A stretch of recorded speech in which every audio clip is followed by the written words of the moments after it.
right, 5 minutes after 10 o'clock. Thank you for tuning in this Wednesday morning. I've been looking forward to this next interview. Our next guest was scheduled some time ago, but he was in traffic or something like that. Yes. So anyway, I wanted to tell you this. Recently, for some reason or other, I've been reinterested in the diary of Anne Frank. And there's a part of the diary that caught my attention. She identifies a boy in her book as her one true love, and she names him Peter Schiff is his name. And Peter Schiff was a boy who, before the Anne Frank's family had to go in hiding, I guess when she was 11 years old or something, Peter Schiff and her were like best friends all summer long. They went everywhere, hand in hand. And he was 12. Oh, he was a year older. A year older. But anyway, they were best friends for a whole summer, and then I guess he moved away. Anyways, and he was Jewish too, which is an important part of this story. So she goes into hiding with her family because they're Jewish. And of course, the Nazis were, killing Jews and taking them to the concentration camps. And she has this very vivid dream that she talks about in her book. And in the dream, she's in love with Peter, and he's got his cheek against hers, and she wakes from that dream and she says in the book, in the diary, it was as if he was really there. It felt so real. How many of us have had somebody die and then had a dream and it felt so real? Yeah. And you wake up from that confused. You wake up from that wondering, did I just get a visit? You know, and Peter Schiff in the Anne Frank story was killed in a concentration camp. What I couldn't find, because I was trying to figure this out, was he killed? He's a young boy. I mean, how stupid is the world? How stupid are people? But anyway, so was he killed? And of course she wouldn't have known this, and maybe was visiting her. Who knows? But they both died in concentration camps. She died of typhus, they say. But anyway, Roland M. Comtois, I hope I'm saying his name right, is an acclaimed channeler and a speaker and an expert in the inner voice. And he's written a really touching book about his last moments with his mom called 16 Minutes. And he's written another book called And Then There Was Heaven, A Journey of Hope and Love. I've often thought when people say, is there intelligent life elsewhere in the universe? Well, I don't know about any other planets, but there's this place I've heard about called heaven. Yes. I think pretty intelligent place, it sounds like. Roland is also, let's see here, a gerontology nurse. This guy must have a good heart, huh? I think so. He's an expert in the inner voice, which I have an inner voice, but I don't know if I'm an expert in it. Roland M. Comtois. Good morning, Roland. How are you? Good morning. Thank you very much for inviting me. I'm glad to be here, and sorry for the mix-up the last time. Oh, that's okay. Where are you? Where do you live? In Rhode Island. Rhode Island. Okay. Yes. For some reason, I was thinking California. But anyway, thank you for being on the air with us. Was it cold up there? It's a few degrees below zero. Yeah. Cold. I'm gonna rub it in. It's a few degrees above 50 here. That's right. Yeah. Thank you. Thank you very much. And by the way, our county is bigger than Rhode Island. Yes, it is. I thought I would rub that in too. Right. You're 2 for 2. Thank you. My goodness. There's so many things I want to ask you about. You know what? Can I just, for everybody who doesn't believe in any of this stuff, just suspend your disbelief, because I want to talk and get past that. I want to get past that whole disbelief stuff. When somebody dies, and I know this might not be exactly what we want to talk about, but we got a little time. When somebody dies, let's assume they can communicate with us. Yes. Okay, I know you already think that or know that. When they are reincarnated, are we done? We can't communicate with them anymore? Well, I really believe that the communication is based on love. I believe in the connection that exists between two people, and that's the connection that I always talk about. So, my mother's passed on. If she is reincarnated, I think the experience and the existence of love that we shared in this life has the power to offer us the message or the communication. I think it comes from that place. And I spend a lot of time focused on that kind of energy. And the other question is, if heaven is a perfect place, why do we ever agree to reincarnation? Why don't we just say, resist? Like, no, I don't want to go back there. You die down there. Why would I go there? Yeah.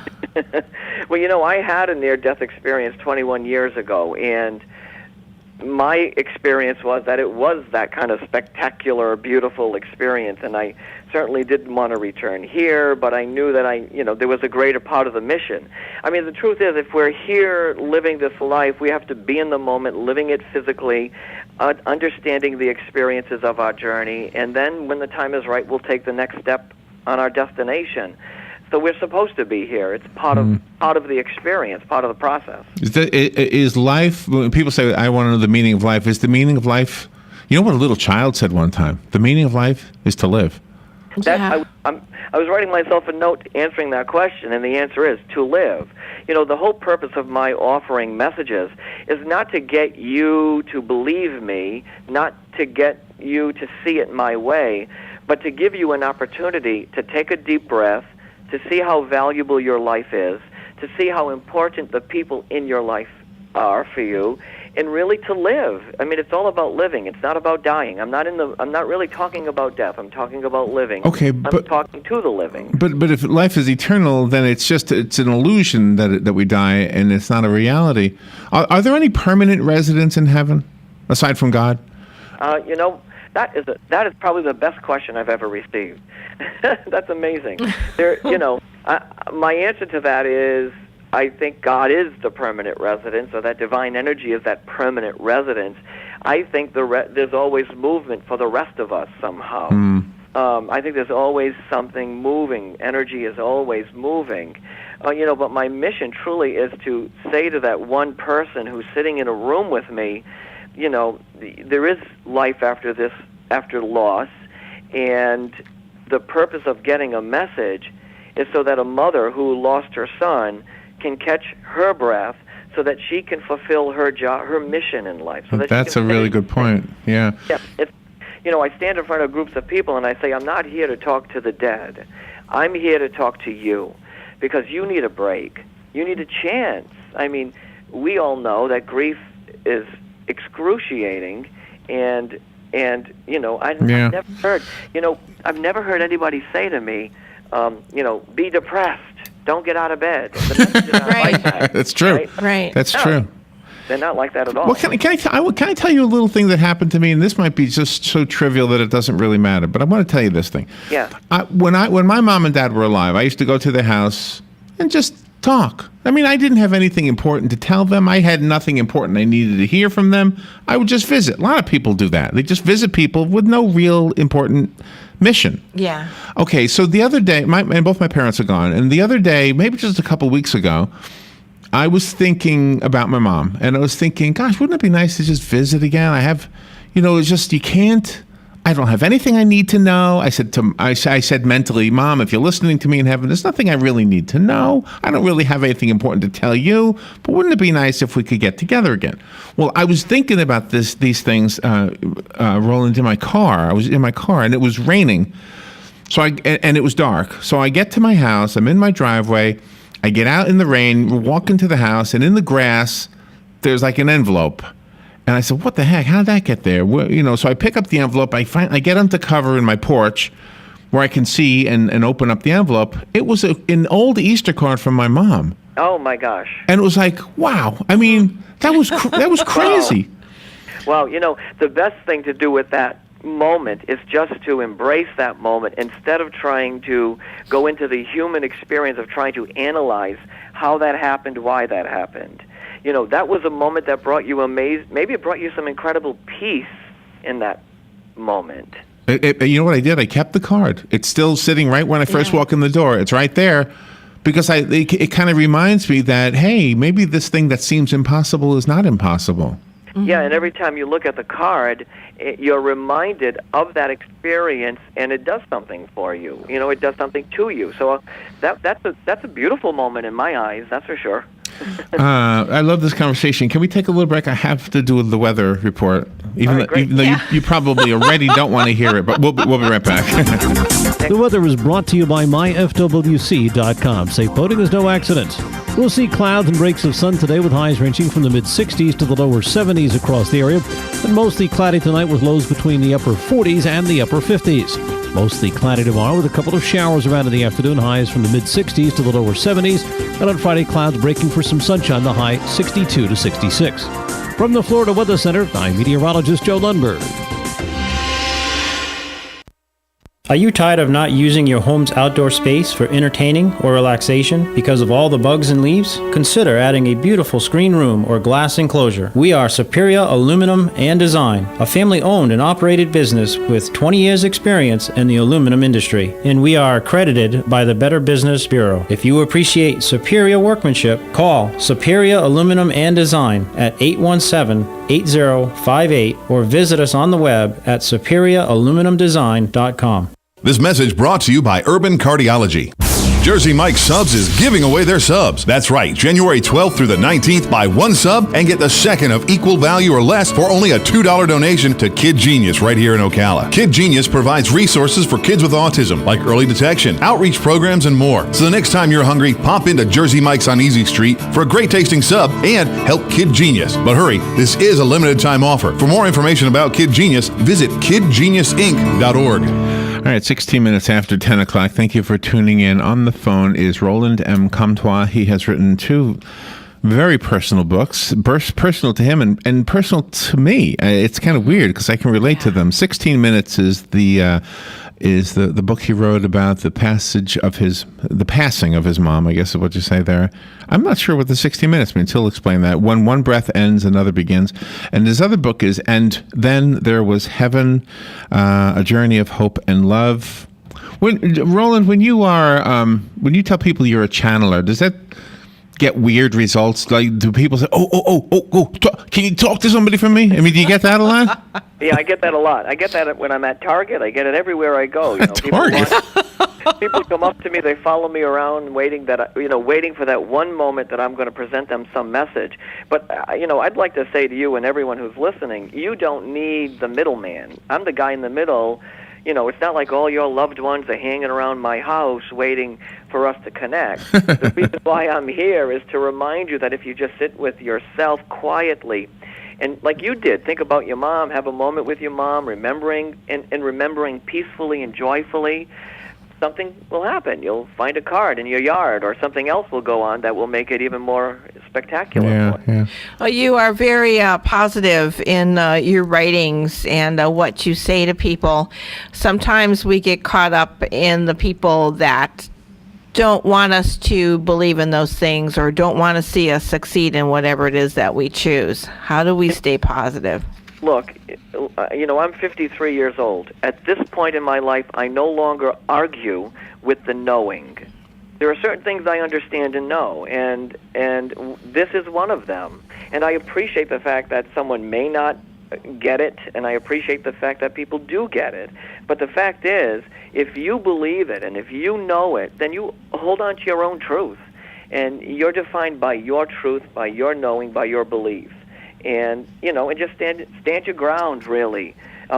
Just stand your ground, because you got to speak your own truth. Let's talk about the books individually. I want to be part of radio hosting 101 is to stick to the book, and I don't think we've been doing that with you because I'm just kind of fascinated with the topic. But let's take one book at a time. 16 minutes. Tell me about the book. Well, the book is, the reason why I put this book together was that people came up to me and said, wow, you cried when your mother died? I said, yes, I bawled my eyes out for days when she passed away. They said, well, why did you cry? You know that there's a heaven. You know that there's more to the story. You know that love is everlasting. I said, I do know that, but I was a 50-year-old kid that lost the one person who understood me, who knew me, who got me in life, right? Yeah. And I was entitled to be emotional and to share my emotions. So I decided to put it all out in the book and tell the story. Not only do I tell my story, I offer within the story some positive anecdotes and information about how the other side or how that energy presented itself to me, including a little grief guidebook at the back of the book. So if someone is going through a process of losing someone right now, there's a little section that may help them. If there's someone who is grieving the loss of someone, there's a section in the book that will help them with that as well. When I drive somebody to the airport, I know exactly where they're going, and I drive away from the airport feeling sad, maybe even cry. Yeah. So I think the fact that we cry when people leave us is not a sign that we don't believe anything. It's just we miss them. I mean, that's how I look at it. I mean, I know where I because of my faith. If I tell you I know where somebody goes when they die, I'm lying to you because I don't know it. Maybe you do because you're a channel. But I believe it. But I believe it. Yeah. I know that there's something more to the story. And I think that will be revealed individually. It'll be revealed to me on my path and to you on your path and to whomever.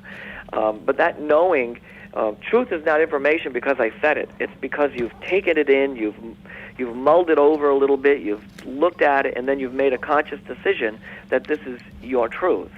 Now, many people don't believe, and many people believe. There's no black and it's all one wave of energy. You either believe or you don't believe, and the possibility of everlasting love. Do you want to ask you? Can you tell the difference between when you feel like you're communicating with somebody who passed away, let's say your mom, and when you know you're communicating? Can you feel the difference between when you feel like you are and when you know you are? Yeah, you know what? That's a great question.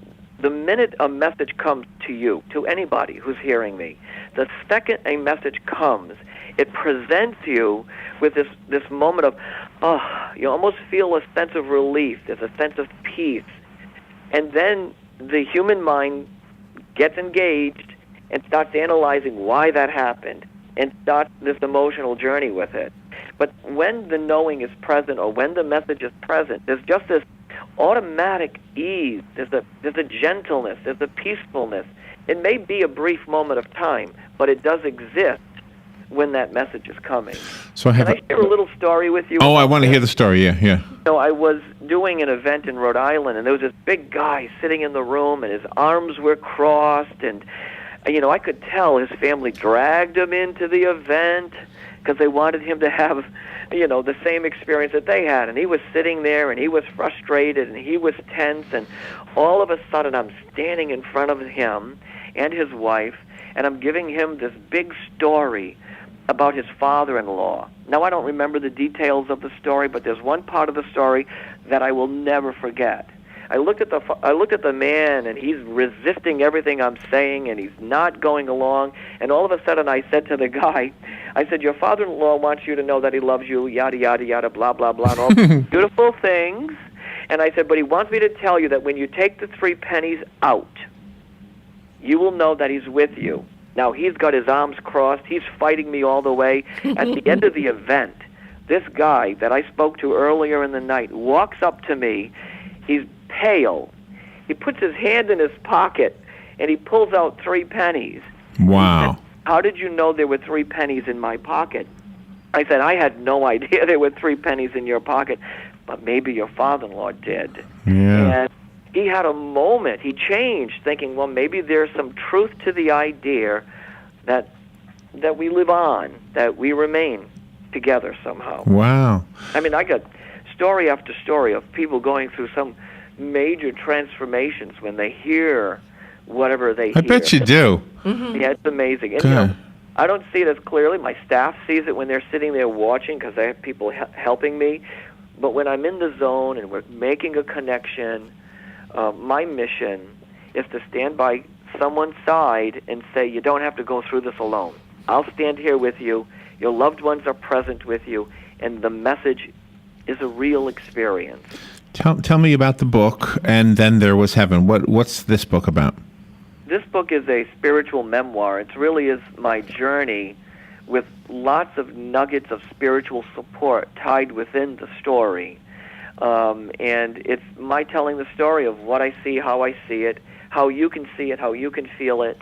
And even in the middle of the book, there are blank pages. And the reason that's purposeful, I wanted the reader to stop at that particular moment and really take a look at their lives and see their lives for what they are in this moment of time. And it was intended that you would put your hands on the center of the book, and you were supposed to feel energy and feel like you were connected to your life. When the books were being printed, I went to the print house in Stamford, Connecticut. This may be a little far-fetched for some people, but I was throwing holy water on the pages and sending energy and hoping that whoever picks up that book would have a moment of peace at that precise moment. Oh, wow. That is cool. Yeah. So, it's a book, it's a spiritual book about the journey and about the lessons of life. And does it stem from the story you told us earlier about how you had a near-death experience? Yeah, all those pieces are in the book. Yep, they're all in the book, and they all, it just goes from, the actual book goes from my birth to 2009. What is the little symbol in the circle on the book? It looks like a blue person, but... Yeah, it's a chalice. It's just a chalice. It's a cup. It's the idea that if your cup is wide open, you'll receive whatever you need to receive in your life. Oh, really? I'm going to open my cup. Can I tell you a quick story? We're sharing stories here. Okay, real quickly. Robin and I do a radio show, obviously. So we're asked a lot if we will help with with this fundraiser, that fundraiser. So we get arrested. I mean, not for real, but fake arrest where you have to get people to give you money and then you can bail out to raise money for some organization. Mm-hmm. We do this, that, and the other thing to try and raise money. And almost every single time, we fall short of whatever we thought we would do. We get $500. They were asking for $2,000. We get $600. They were asking for, $1,000. Whatever. We never come quite to that. We help out. Yeah. But it's always like we fall short. Okay. So one year we were asked if we would participate in this campaign to raise money for the Literacy Council. And whoever raised the most money got to kiss a horse. We live in a place where there's a lot of horses. Country. Okay. So I go to my parents' grave. Both my parents are buried, and my sister's there, as a matter of fact, as well. So there's 3 people buried in the same spot. And I go there to just say hi. I was driving by the cemetery, and I just pulled in, and I know this is weird. I guess a lot of people do this. I walked up to their graves, and I said, hey, this, that, and the other thing, and I hope everything's okay. I miss you all. Okay, I love you. I'll see you later. And as I'm walking away, I turn back and say, oh, one more thing. I got another one of these fundraisers. If you can help me out at all, the money's not for me. It's for a good cause. But anyway, I'll see you later. Well, long story short, Roland, a guy came into the station and brought us $7,000. Oh, my gosh. And guess who got to kiss the horse? Yeah, Larry did. Yeah. Yes, he did. So I don't know. Incredible. I don't know if I was talking to them or not. I don't know what they did, but... How can you deny what that moment was about? You did something, you made a statement, you opened your heart, you had a conversation, and the end result was something positive. I think that's a beautiful way to live the experience, really. Yeah. Well, I and here's why I asked you earlier. Do you know when you're communicating, or as opposed to when you just think you are? And at that moment, mm-hmm. I don't know what I did differently, but it felt like, oh wow, it was like that moment. Like, oh gee, that felt a little different, a little stronger or something. It goes to feeling. It goes to what you're feeling in that millisecond of a moment when that happens. And you're steeped in the energy of the love and the memories of your experiences. We're supposed to remember peacefully and joyfully, and that's a hard thing to do when you're grieving and when you're in a difficult place. But when you remember peacefully and joyfully, and you get in that space, the end result is something positive will happen in your life. Something positive will come. I've enjoyed the conversation so much. We have less than a minute. If you would like the 2 books that were sent to me, I'll give both books to one person. And Then There Was Heaven. This is the one with the blank pages that have been blessed. So if you want that one, and you'll also get the book called 60 Minutes, When One Breath Ends, Another Begins. Call me if you get through first. I'll give both books to you. The rest of us have to go buy them. Roland, how do we do that? You can go to my website, Roland Comtois, COMTOIS.net, or at any of the fine booksellers across the internet. Okay. I'm guessing Amazon, etc. Let me give this one away. Wow, a lot of people are asking for this one. Come on, you've got the book. Who's this? This is Sue. Sue, you've got the 2 books. They'll be waiting for you here, okay? Okay, great. Thank you. Okay, you're welcome. That was wonderful. The website is already on our guest list. Robin put it there. Roland Comtois, thank you so much for being on with us today. And thank you. I appreciate being with you guys. Thanks so much. That was great. Fox News Radio, I'm Lillian Wu. 1 week since the deadly newspaper attack in France, 54 people arrested for hate speech, anti-Semitism, and glorifying terrorism.